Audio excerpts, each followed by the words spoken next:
Okay, let's unpack this. Mhm. You've shared a stack of sources, research, articles, commentary, all pointing towards, well, a massive cultural moment, really. Mhm. The rise of these powerful new weight loss drugs like Ozempic and Wegovy. Yeah, they're everywhere. And these medications, they're doing more than just, changing waistlines. They seem to be shaking up everything from medical practice to these really deeply held beliefs about body image and uh, the body positivity movement. Definitely. Everyone's talking about them.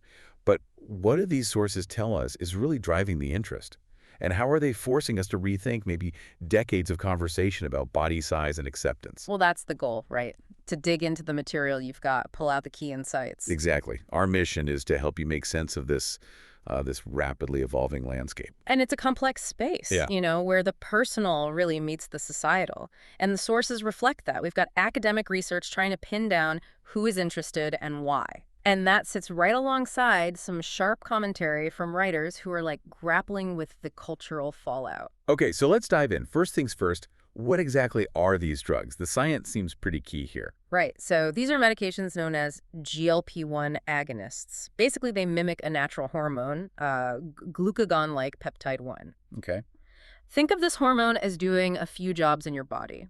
It helps regulate blood sugar, metabolism, and importantly for this conversation, it plays a big role in making you feel full, regulating appetite. And their original purpose, it wasn't actually weight loss, was it? No, not primarily. They were first developed for managing type 2 diabetes. They were really good at helping people control blood sugar. Uh-huh. But then, during the clinical trials, this significant side effect popped up, or, an effect, maybe not side effect in that context. Which way? People were losing substantial amounts of weight. Right. And that discovery led to developing higher dose versions specifically for weight management. And that's where names like Wegovy come in. Alongside Ozempic, same base drug, just initially branded for diabetes, and newer ones like Zepbound and Mounjaro.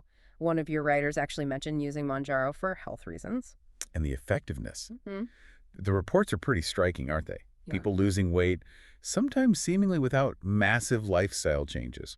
For many, yes. That ability to lose weight, sometimes quite easily and quickly, has definitely fueled the whole narrative around them. You hear people calling them miracle drugs. Yeah, you do. So given that, you'd expect almost everyone to be eager to try them. But one of your sources, that study in the journal Body Image, had a finding that, honestly, it surprised me. You mean the initial public reaction data from their participants? Yeah. Right. So just over half, about 53%, had even heard of these medications at the time of the study. But here's the kicker. Okay. A large majority, 79%, said they were uninterested in trying them for weight loss. 79% uninterested. Rare. Really, even with that miracle hype. Yeah. And the sources give us a big clue why. It was especially after they learned about the potential side effects. Ah, okay. So the effectiveness is there, but the drawbacks. They seem significant enough to put off most people in that particular group, yeah.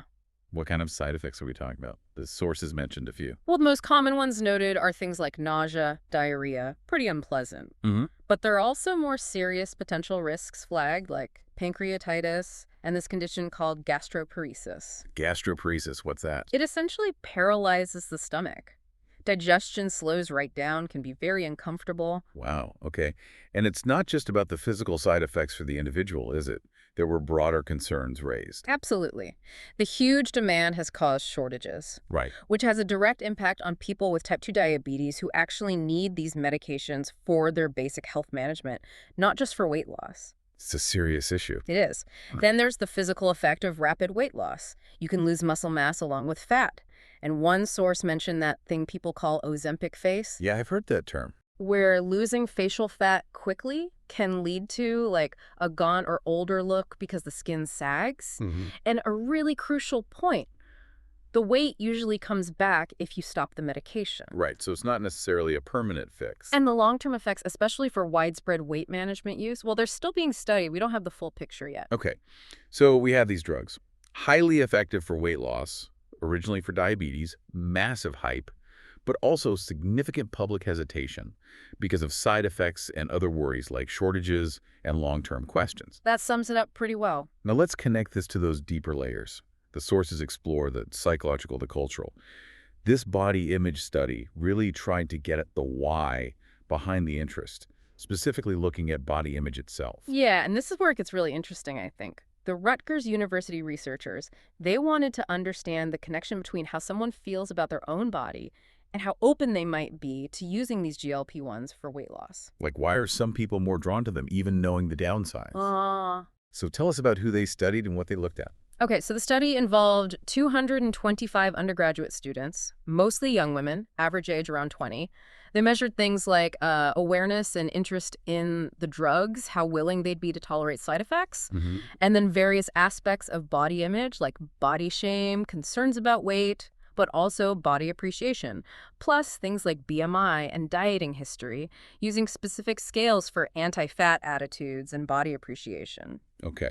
But you mentioned it's a specific group, undergraduates. Yes, and the researchers themselves were careful to point that out. This sample isn't representative of, say, all U.S. adults. So the findings give us a focused insight, not necessarily a universal truth. It's a snapshot. Got it. A critical nuance. So Yeah. within that snapshot, what did they find? What's the connection? The key finding was pretty stark. Participants who reported greater body shame had higher weight concerns, higher BMIs, and also showed more anti-fat bias. Yeah. They were significantly more likely to say they were interested in trying these GLP-1s for weight loss. Yeah. So basically, the worse you feel about your body, or the more weight concerns you have, the more appealing these drugs seem. Yeah. Even with the risks. That's what the data suggests. Yeah. And it wasn't just interest.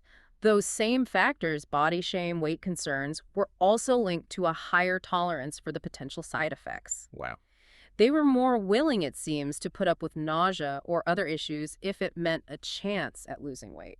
That specific link between weight concerns and willingness to accept side effects, that feels particularly powerful. It really does. This study also pointed out that higher BMIs and a history of what they called maladaptive weight loss behaviors, maybe like extreme dieting, unhealthy patterns. Okay. Those were also unique predictors of interest, but weight concerns specifically, that was the single strongest predictor of someone being willing to tolerate the side effects. It really highlights the level of distress weight concerns can cause for some people. Absolutely. But the study didn't just focus on the negative, right? There's this idea of body appreciation acting as a kind of protective factor. Yes, exactly. That's a really key positive takeaway. They found that higher body appreciation, like genuinely valuing and feeling good about your body, whatever its size, was negatively associated with interest in using these drugs. So feeling better about your body makes you less likely to seek them out for weight loss. Right.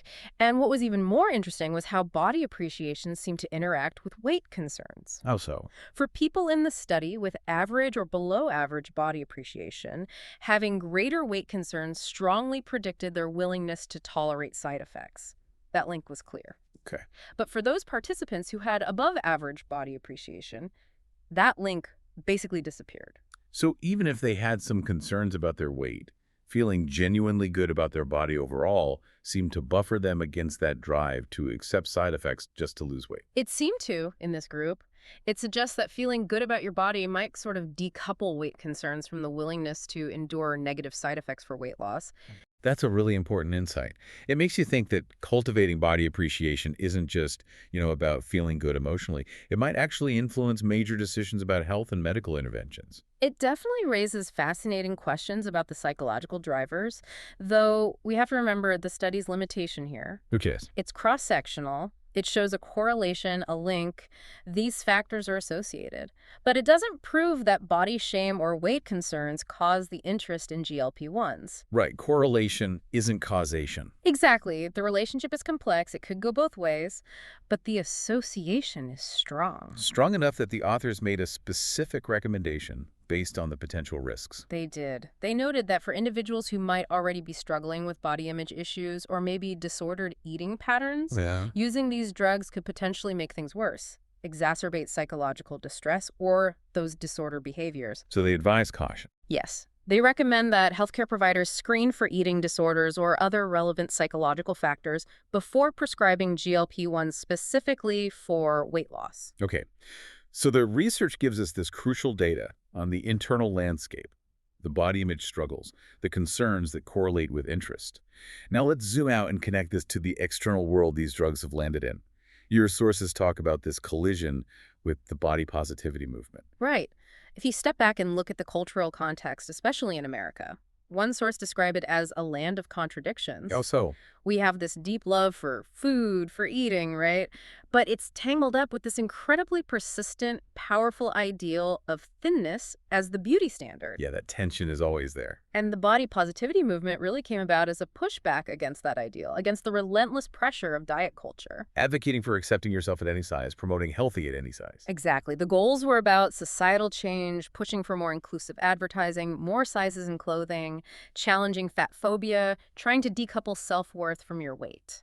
But now, these really potent weight loss drugs arrive on the scene. Right. Offering what seems like a much more accessible path to achieving that thin ideal that body positivity was trying to dismantle or at least challenge. So how is the movement grappling with this? Some sources suggest it feels like a real setback. Yeah, there's a strong argument presented in the commentary that the sheer cultural obsession around GLP-1s, the media frenzy, the celebrity endorsements, all the talk about rapid transformations, basically signaling a rollback of the maybe small gains that body positivity had made. How so? The argument is that this fervor sends a really loud message, that being fat is still seen as like the worst kind of failure, and it validates pursuing thinness maybe at significant personal cost, effectively reinforcing societal fat phobia. And one critique went even deeper, didn't it?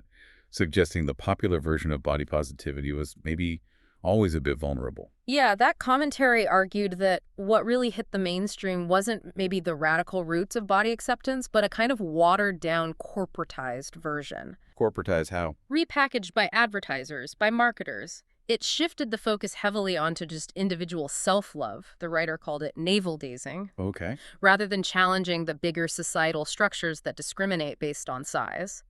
The critique is that ultimately, its goal in that form was still maybe about making people feel they lacked something, so they'd want things, buy things. Interesting. And the point was that social progress, driven mainly by market trends, is inherently fragile. It can disappear pretty quickly when the trend shifts. It really makes you think about that question one source raised. Why are bodies being talked about with the same trend language as fashion? Like, could thin be in again?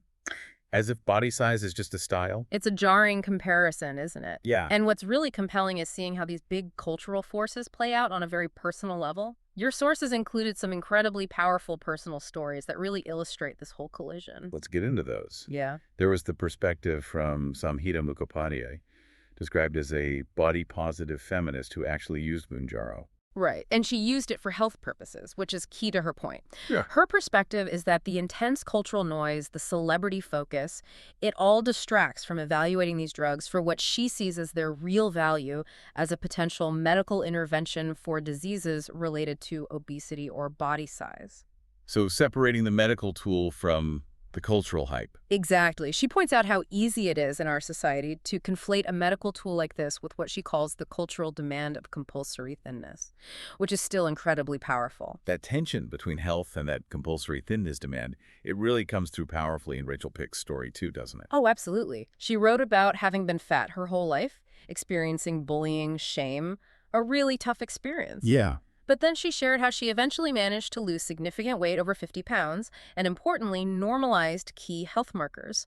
Blood sugar, cholesterol, blood pressure all got into healthy ranges. And how did she do it? Through relatively modest lifestyle changes, she said. And she was really clear. She did it for health reasons, not out of self-hatred. And crucially, after achieving those health goals, she said she felt healthy and genuinely happy and satisfied with her body, really for the first time. That sounds like a huge breakthrough. It does. But then, like a lot of people experience, she hit a weight loss plateau. And that's when the external pressure came in. Exactly. Even though she felt healthy, felt satisfied with her body, a relative suggested she should look into Ozempic to lose more weight. Wow. After finding that piece, that must have been incredibly difficult. It sounds like it was pivotal. It forced her into this really profound realization. It was. She realized that the desire she felt flickered the idea of chasing further weight loss. Even though she'd reached her health goals, it wasn't coming from inside her. It wasn't about how she felt. So where was it coming from? She concluded it was driven solely by anticipating other people's fat phobia. Yeah. The thoughts were about wanting to be more attractive to others, fit into more clothes easily, avoid judgment from society. not about her own health or how she felt about her body. Wow. So the impulse to use the drug wasn't about her own well-being or self-perception, but about managing how others might see her or judge her. That was her realization, and her conclusion from that is incredibly strong. She basically states she would rather just stay fat than Mhm. take a drug that rewires my most basic impulses purely for reasons tied to societal fat phobia. That's powerful. She feels satisfied now with her body, her self-image, and for her, true body positivity means accepting that bodies come in different sizes and refusing to treat people differently because of it. Mhm. And she contrasts that internal satisfaction with what she perceives as a kind of desperation in using drugs only to get leaner when you're already healthy. She sees that as an attempt to distance yourself from fat people, signaling a kind of contempt towards fatness itself. That personal story really brings the conflict into sharp focus, doesn't it? That difficult line between using these drugs for legitimate medical need versus chasing a culturally imposed ideal driven by fear of judgment. It absolutely highlights how deeply internalized fat phobia can be. Hmm. And speaking of interconnected biases, one source also made an interesting connection Yeah. between anti-fatness and anti-blackness, suggesting that both communities have kind of experienced similar waves of corporate and cultural interest, maybe fleeting interest, Mhm. implying that maybe some recent diversity pledges, for instance, might be less about genuine, lasting inclusion and more about profit-driven trends, subject to the same market forces that might now be pushing GLP-1s. So, okay, let's try to bring all these threads together. The Yeah. research, the cultural analysis, these powerful personal stories. What's the big picture takeaway here for you? Well, this deep dive into your sources, it really paints a picture of a complex, maybe pivotal moment. Yeah. The research gives us that window into the internal vulnerability, how body image struggles, shame, weight concerns seem linked to interest in these drugs, even knowing the risks. Right. The who and why from an internal perspective. Exactly. And then the cultural commentary and the personal stories provide the crucial external context. They show the powerful, enduring societal pressures about body size Mm. and how these pressures challenge even movements like body positivity, maybe revealing their own fragilities when they collide with new technologies and strong market forces. It really forces us, and you listening, to confront some pretty fundamental questions, doesn't it? Like, why is weight loss pursued? Is it always about health, genuinely, or how often is it about conforming to these narrow societal standards? And how do we even define health?